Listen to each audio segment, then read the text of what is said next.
Bom dia a todos! Sejam bem-vindos ao primeiro Fórum Sul-Americano Metso Outotec. Eu sou Rita Bragato e estarei com vocês durante 3 dias deste evento. O objetivo do nosso fórum é compartilhar experiências, novas perspectivas de projetos e quais são os principais desafios da mineração. Nesse primeiro painel, contaremos com a presença de profissionais de destaque. Eles farão uma reflexão sobre o que esperamos para os próximos 12 meses. Também falaremos sobre o impacto da pandemia na mineração. Agradecemos especialmente a cada um dos convidados e a todos vocês que estão conectados. Vale ressaltar que vocês podem fazer suas perguntas através do chat ou então deixar seus comentários durante o painel. Agora com vocês, Francisco Alves, diretor da revista Brasil Mineral, que mediará o primeiro painel do dia. Aproveitem! Muito obrigado, bem-vindo a todos. Nós gostaríamos, antes de cumprimentar a Metso Outotec pela realização deste Fórum Sul-Americano e por esse primeiro ano de atividade. Nós iniciaremos agora o painel que vai discutir as principais ameaças para a mineração na América do Sul nos próximos 12 meses, para o qual nós convidamos. Temos a honra de receber o professor Giorgio Dettomi, diretor do Centro de Mineração da Universidade de São Paulo, o senhor Roque Benavides, presidente executivo da Mineria Buenaventura, e o senhor Joaquim Vilarinho, presidente executivo do Centro Mineiro. A primeira pergunta eu me gostaria de fazer ao professor Dettomi, que eu vou lhe perguntar em português, se me permite, não? Em sua visão, que mudanças importantes aconteceram na mineração na América do Sul durante a pandemia e, ao seu ver, quais dessas mudanças deverão permanecer no futuro? Por favor, Dettomi. Ok. Obrigado, Chico. Acho que o setor mineral observou várias mudanças nesse período de pandemia, de comportamento, de relacionamento. Só que eu chamo a atenção uma mudança que foi importante, que foi a introdução do trabalho remoto de forma geral nas operações de mineração. E eu não quero dizer necessariamente o home office, principalmente a parte de trabalho remoto na frente de lavra e trabalho remoto nas frentes de serviço. A gente tem alguns exemplos desse, por exemplo, a popularização do trabalho em centros integrados de operação e o próprio exemplo que a gente tem aqui da Metso, do Performance Center, ok? Junto com todos os COIs, né? Centro de Operações Integradas das grandes empresas. Então isso dá uma ideia que dá para fazer bastante trabalho da mineração de forma remota. Outro exemplo que eu acho extremamente relevante é os avanços que a gente teve com o trabalho remoto em frente de serviço de manutenção de equipamentos, onde os encarregados de manutenção das minas podem trabalhar de forma integrada e remota com especialistas de diferentes partes dos componentes dos equipamentos, trabalhando de forma sincronizada, mas remota. Por exemplo, aquela tecnologia Smart Glass, que está fazendo uma grande diferença nessa parte de manutenção. E por último, um exemplo também que eu quero chamar a atenção é que havia uma resistência das empresas de mineração, em alguns casos, de usar compartilhamento de arquivos na nuvem, né? Durante a pandemia, essas limitações foram superadas e hoje a gente usa o compartilhamento de arquivos via nuvem de forma corriqueira e diária. Então são mudanças que eu acredito que vão ficar e vão fazer uma diferença na indústria mineral. Muito obrigado, professor Dettomi. Eu Me gustaría hacer la misma pregunta al señor Roque Benavides. Yo le preguntaría de los cambios recientes en la minería generados por la pandemia, ¿cuáles cree usted que deberán permanecer en el periodo post-pandemia? Por favor, su respuesta. Creo que la hora digital se ha adelantado. Hoy en el mundo ya no estamos discutiendo si viene la revolución digital o no. La pandemia nos ha llevado a tener costumbres, hábitos que van a quedar con nosotros. Definitivamente, para quienes trabajamos en la industria minera, donde las unidades mineras están tan aisladas, especialmente en el Perú, en las zonas altoandinas de nuestra patria, pues la comunicación digital ha contribuido a que podamos estar mucho más cercanos entre nosotros, aunque parezca increíble. Hoy día las comunicaciones, por supuesto los monitores que se utilizan, nos ayudan a poder hacer un seguimiento a las operaciones y así lograr eficiencias. Creo que la sostenibilidad de la que habla las Naciones Unidas también se ve más claramente en el sentido de cuidar el medio ambiente, de estar más cerca a las comunidades, al desarrollo social, y por supuesto todo eso lleva a tener mayores eficiencias. Creo que la era digital ha sido, como digo, adelantada por esta crisis de la pandemia que hemos sufrido, especialmente en el Perú y en muchos países donde hemos perdido muchas vidas, pero nos ha enseñado una lección, y esas lecciones están para quedarse con nosotros. Creo que los drones, creo que el monitoreo a distancia, creo que los vehículos sin choferes vía GPS estarán acá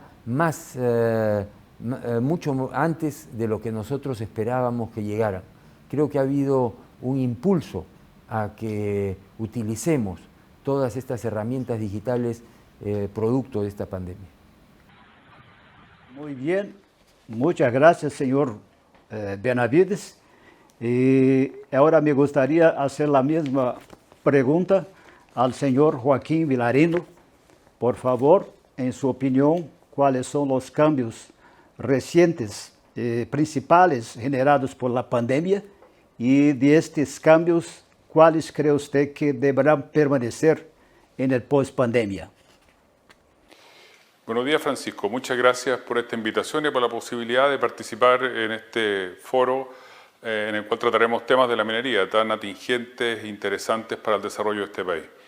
Quizá los desafíos más grandes que enfrenta la industria hoy en día están vinculados con una forma de trabajar distinta a la que hemos tenido hasta ahora.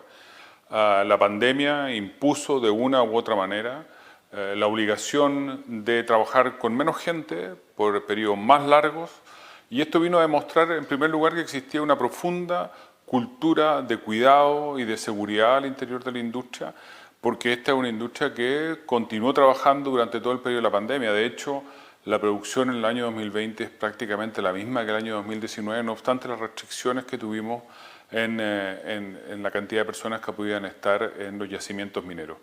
Pero esto también adelantó algunos procesos que ya se venían desarrollando al interior del sector. Procesos que están vinculados con la automatización dentro de la industria, la incorporación de nuevas tecnologías, el teletrabajo, el potenciamiento de los centros integrados de operación, lo cual viene a demostrar dos o tres cosas. La primera es que esta es una industria altamente tecnologizada. Lo segundo es el tremendo desafío que tenemos en términos de nuevas competencias para nuestros trabajadores. Y lo tercero también es la gran oportunidad que se abre para mujeres y jóvenes de integrarse a esta industria, sectores en los cuales evidentemente tenemos un desafío debido a que vamos a tener regímenes laborales distintos, personas trabajando más lejos de los yacimientos, y esto a lo mejor va a hacer que cambiemos los turnos habituales por sistemas de trabajo que sean más favorables a la vida familiar y por lo tanto que permitan que jóvenes se incorporen y que sobre todo mujeres se incorporen, que es uno de los grandes desafíos que tiene el sector. Por lo tanto, una industria segura, que otorga buenos puestos de trabajo, que frente a la adversidad puede seguir desarrollándose, que está incorporando más tecnología a mayor velocidad para hacer frente a los tremendos desafíos que el siglo XXI le está imponiendo a esta industria. Agora, passamos para a segunda pergunta que eu gostaria de fazer ao professor Detome. E a minha pergunta é: se você tivesse que indicar o principal desafio para a mineração nos próximos 12 meses, qual desses desafios você elegeria? Ok, Chico. Pesquisas recentes, né, de especialistas no setor mineral, eu posso mencionar a Deloitte e a consultoria da Ernst Young, colocaram em primeiro lugar como o principal desafio da mineração o tema de ESG. Isso consultando executivos da mineração do mundo inteiro. Então, é uma situação global, prioridade absoluta no tema ESG, que nem o Dr. Roque Benavides mencionou, relacionamento com as comunidades, temas ambientais, todos os temas de governança associados à temática de mineração estão tendo prioridade na discussão do papel da mineração na sociedade. Agora eu quero chamar a atenção no papel da pequena e da média mineração nesse contexto. O processo de amadurecimento do tema ESG na mineração de grande porte já está bem amadurecido, já está bem estabelecido. Agora, não é a mesma situação na média mineração e especialmente na pequena mineração, que ainda está em seu início. E aqui no Brasil, isso tem uma dinâmica muito importante, porque 87% dos títulos minerários são de micro e pequena mineração. Se juntar também os títulos minerários da média mineração, o total vai para próximo de 98% dos títulos minerários. Então, assim, o desafio principal para mim é provocar e disparar esse processo de amadurecimento da incorporação de temas ESG no dia a dia da tomada de decisão da mineração, especialmente no setor de micro, pequena e média mineração. Bom, Chico, na minha experiência, uma maneira que a gente pode enfrentar esse problema é colocar um foco forte na parte de fechamento de mina. E o que eu quero dizer com fechamento de mina? É todo aquele contexto do que vem depois da mineração.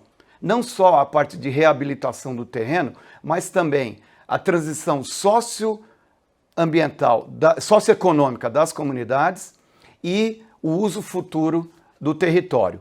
E fazer isso de forma alinhada com a Agenda 2030 da ONU, dentro do tema de sustentabilidade, também mencionado pelo Dr. Roque Benavides. Muito bom. Muito obrigado, Tommy. E agora hago a mesma pergunta ao senhor Benavides. Qual é, em sua maneira de ver, o principal desafio da mineria nos próximos 12 meses e como se pode afrontarlo? Por favor. El mundo empresarial en general tendrá que enfrentar con importancia y con urgencia el tema del Environmental, Social and Governance, ESG. Y cuando a uno lo antecede un hombre inteligente como el profesor de la Universidad de Sao Paulo, pues uno tiene poco que agregar. Es evidente que el tema medioambiental no es solamente de la minería, es de todos los sectores. Se han escrito muchos libros sobre cómo lograr que para el 2030 no hayan gases de efecto invernadero, y eso es pues muy importante. Pero en el caso de la minería creo que tendremos que ocuparnos principalmente del agua, porque el agua es lo que vincula medioambientalmente a la minería con la agricultura y la ganadería. En el Perú en especial que tenemos excedentes de agua, pero que la gente se queja porque la minería dicen que consume mucha agua, cosa que no es cierto.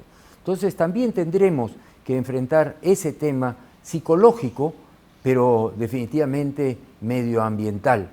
El tema de la gobernanza y de la eficiencia es fundamental y nosotros competimos en la industria minera con nuestros costos. La industria minera es una industria tomadora de precios y por lo tanto nosotros no tenemos ninguna influencia en los precios de los metales que producimos. En lo que sí tenemos influencia es en nuestra eficiencia y en nuestros costos. Y en eso la era digital puede contribuir a reducir costos, tanto para la gran, la mediana y la pequeña minería. Yo creo que hoy día la tecnología está más cercana a la industria minera, especialmente la pequeña y la mediana, que probablemente no pueden invertir tanto en investigación. Y por supuesto el aspecto social que une las dos cosas, lo económico y lo medioambiental, de tal manera de ser pues mucho más de largo plazo, mucho más sostenible y que se nos perciba como una industria que es eficiente, que es tecnológicamente avanzada y que innova en forma permanente. La innovación tiene también que ver con la aplicación de todas las herramientas digitales que tenemos a nuestro alcance. Muchas gracias, muy buena respuesta. Y ahora yo me gustaría preguntar al señor Vilariño cuál es el principal desafío para la minería en los próximos 12 meses y cómo cree usted que se puede afrontarlo. Bueno, yo creo que parte de esta pregunta queda con su respuesta en lo primero que le señalaba, y yo creo que hoy día los desafíos mayores que nos plantea la pospandemia están vinculados con un país que está inmerso en una discusión político-constitucional profunda, y esa discusión político-constitucional profunda va a traer como consecuencia tremendos desafíos, sobre todo desde la perspectiva de la sostenibilidad. La preocupación generalizada entre jóvenes y no tan jóvenes por el cuidado del medio ambiente, el calentamiento global y todo lo que nos está imponiendo como cambios de paradigma en la forma de conducirnos, evidentemente viene a condicionar también el desarrollo de la actividad minera. Por eso nos parece que post pandemia hay que profundizar algo que veníamos desarrollando desde antes, y es cómo incorporamos el concepto de desarrollo sustentable en la Constitución, y cómo este concepto de desarrollo sustentable viene a enmarcar de alguna manera el desarrollo de toda actividad económica en general y de la actividad minera en particular. ¿Qué significa esto? Significa que las actividades para ser sustentables deben cumplir con esos requerimientos que ha impuesto o definido las propias Naciones Unidas, y es que tienen evidentemente que contribuir al desarrollo económico, pero también tienen que contribuir al cuidado del medio ambiente y al desarrollo social, al crecimiento de las personas. He aquí tres patas, tres elementos que forman parte de este concepto de desarrollo sustentable, que probablemente es uno de los grandes desafíos que tiene nuestra sociedad en particular y el mundo en general. Cómo tenemos una conversación más profunda y mejor con las comunidades, con los pueblos originarios, cómo incorporamos más mujeres, cómo quedan más rentas en las regiones. Creemos que todos estos son los desafíos que de una u otra manera está enfrentando el sector minero para poder continuar siendo uno de los motores de desarrollo del país, para continuar siendo uno de los motores que permite cambiarle la vida para bien a millones de chilenos. Por cada $100 que se generan en esta industria hay prácticamente 80 que se generan en la actividad económica en general, y por lo tanto esta es una verdadera locomotora que tira el crecimiento y que tiene además un impacto que va mucho más allá de la propia actividad minera, que se extiende a otros sectores de la actividad económica del país.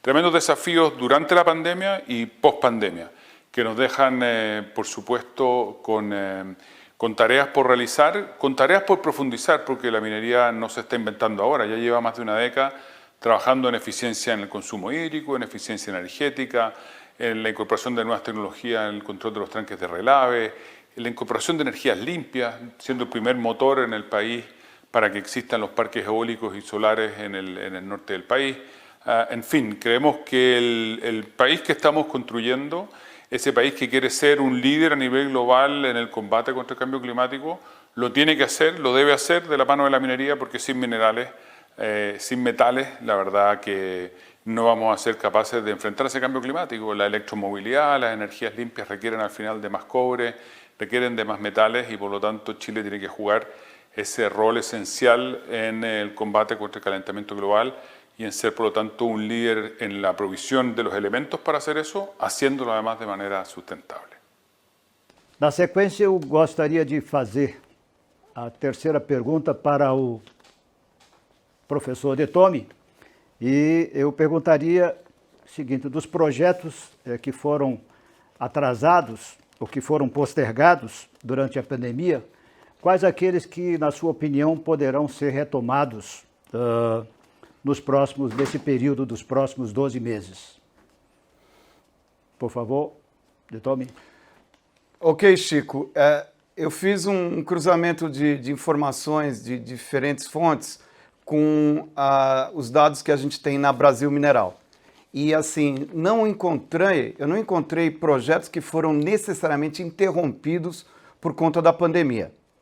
Por outro lado, a retomada pós-pandemia está dando uma perspectiva de aceleração de novos projetos e especialmente projetos de expansão em diversos bens minerais. Eu vou citar alguns, assim, tanto a substância mineral e os projetos associados. No caso do ferro, a gente tem as grandes empresas, que nem Vale, CSN, Valorec Management, fazendo bastante investimentos em novos projetos de expansão. Mas também tem empresas de médio porte, né? Por exemplo, Bamin, a SAM e alguns projetos emergentes, como a Brasil Iron, a Trombador e a Colomi Iron. Na área de cobre, é outra área que está tendo bastante expansão aqui no Brasil. A gente tem diversos novos projetos dentro do Grupo Vale, que inclui Salobo 2, Alemão e Cristalino. Além disso, temos outros operadores, que nem a Caraíba, aprofundando mais a mina de Pilar. A gente tem a Aerocopper, disparando com o projeto Boa Esperança, e a Landing, expandindo em Chapada. Manganês, destaca-se a RMB do Brasil, para expandir a produção e trabalhar novos projetos no Pará. Na área de níquel, a gente tem alguns novos players, né? Horizonte Minerals, junto com a Appian, no projeto Atlantic Nickel, que também está tendo um destaque agora especial na mídia, e o projeto Onça Puma, que tem uma expansão prevista já para esse ano, ou para o ano que vem.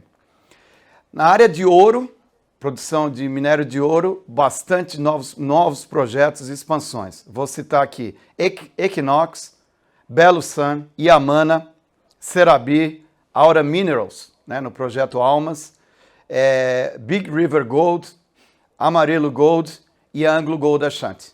Tá certo? São projetos, alguns são projetos novos, outros são projetos de expansão e alguns também são retomada de barragens, né, como parte do programa, né, de eliminação de barragens. Outro grupo de substâncias bastante importante, estratégico no momento, são elementos de terras raras e lítio. Temos vários novos projetos. Serra Verde, lá em Minasul, a Sigma Lithium, a AMG Mineração, Mineração Taboca e a CBMM. Temos também uma área que está sendo bastante impulsionada no momento, que é a parte de fertilizantes, com a Galvani, Águia Fertilizantes, Semoc, Potássio Brasil e Mosaic. Eu vou mencionar mais só dois deles, que é a parte de vanádio, com a Largo Resources, que está um projeto de expansão no projeto Titânio, que é chamado, e a Cromita, onde a Ferbasa vai começar um estudo de mina subterrânea lá nas operações dela em Campo Formoso.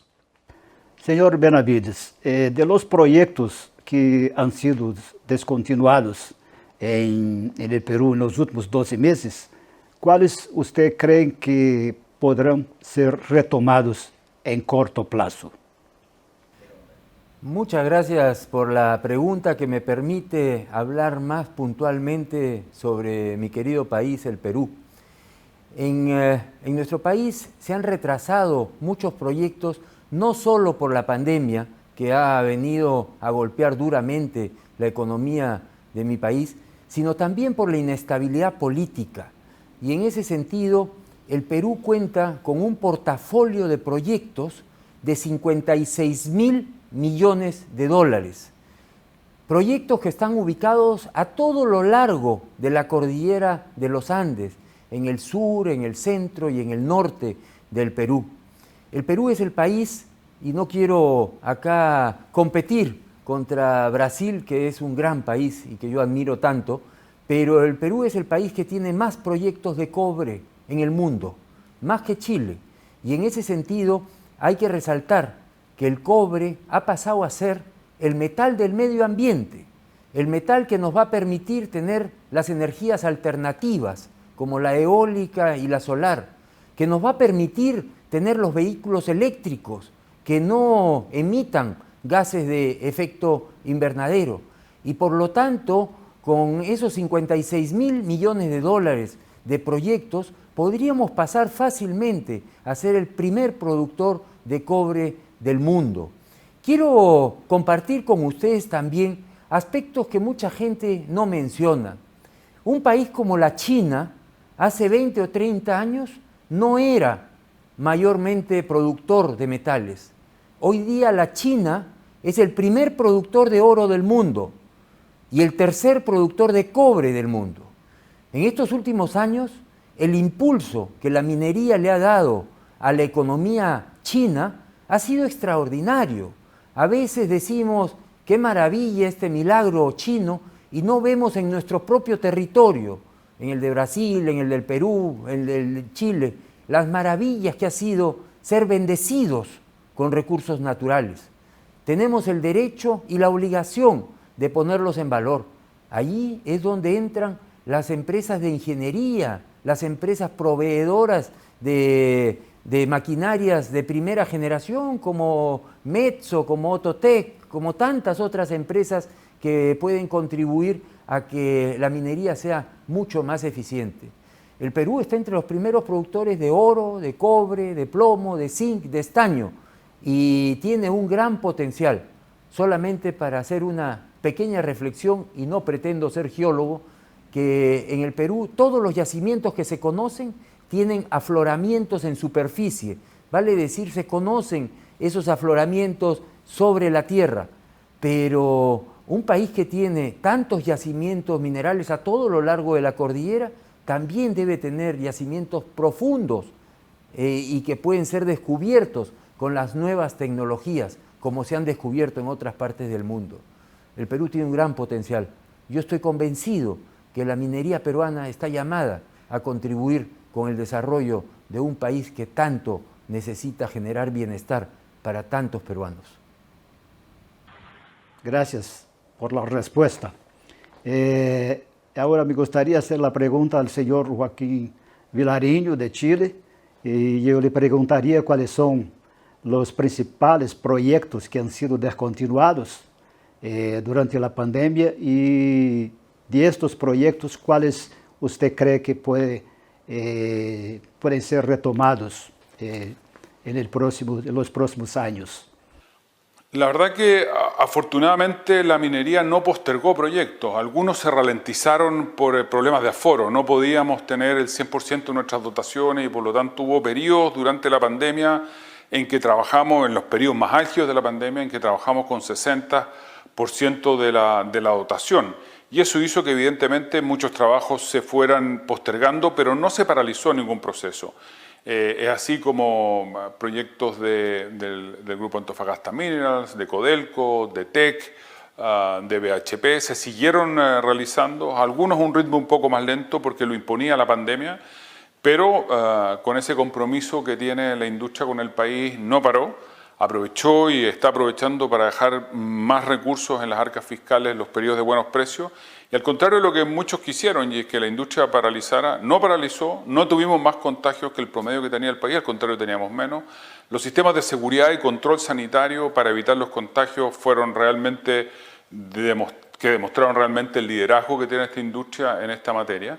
Y por lo tanto yo diría que Chile tiene hoy día un tremendo potencial, una cartera de proyectos de más de 30.000 millones de dólares por desarrollarse, y probablemente entre la discusión constitucional y algunas políticas públicas es de donde nos estamos jugando de verdad si se van a poder materializar esos proyectos y por lo tanto si vamos a poder tener la tremenda oportunidad de incrementar nuestra producción de minerales, de cobre en particular.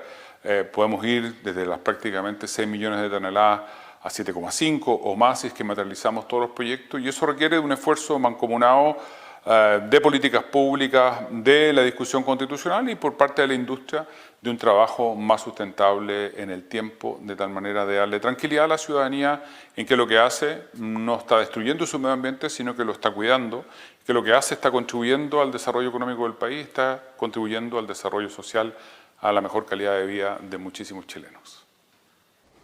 A última pergunta desse painel, eu faço primeiramente para o Jorge de Tome, e a pergunta é simples, né?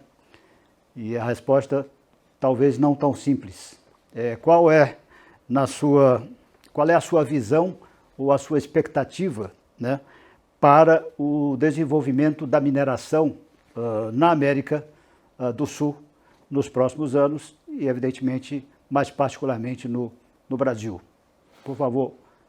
Ok, Chico, eu vou começar já fazendo uma referência ao que o Dr. Roque Benavides falou. É a vocação mineral dos nossos países. A gente tem uma vocação mineral muito forte e a gente tem que aproveitar essa vocação para impulsionar a economia dos nossos países. Então, eu vejo dois vetores de aproveitar esse aproveitamento, né, de aproveitar a vocação mineral, que é o crescimento dos minerais relacionados com baterias elétricas, né, e o tema de descarbonização, que além do cobre inclui níquel, elementos de terras raras, grupo da platina, lítio, grafite, manganês e outros, né? Esses minerais, a demanda prevista para os próximos anos é exponencial. Então, hoje, nos próximos 12 meses, a gente tem que colocar bastante ênfase em desenvolver novos projetos, expandir os recursos e trabalhar em cima de um foco grande nessas substâncias minerais. E isso passa por duas áreas que tem que dar apoio, que é a parte de tecnologia mineral, todas essas tecnologias que os fornecedores de equipamento podem fazer a diferença na produtividade dessas minas, e abrir o horizonte para empresas de médio e pequeno porte, porque elas têm mais agilidade e podem ajudar a desenvolver bastante esse setor. Agora, tem uma peculiaridade no Brasil relacionada a esse ponto que é importante a gente chamar a atenção, Chico, que é essa política pública que está sendo implantada no Brasil para oneração dos títulos minerários para fins de financiamento da mineração. Isso é um marco importante de mudança no Brasil, vai permitir que várias empresas que hoje em dia têm dificuldade para acesso a capital possam utilizar o direito minerário para acessar fontes de financiamento e aí desenvolverem seus recursos e suas reservas no curtíssimo prazo. Então eu vejo isso como um avanço importante em termos de política pública para o setor mineral aqui no Brasil, impulsionado pelas entidades do setor, pela Agência Nacional de Mineração e principalmente pelo esforço do IBRAM.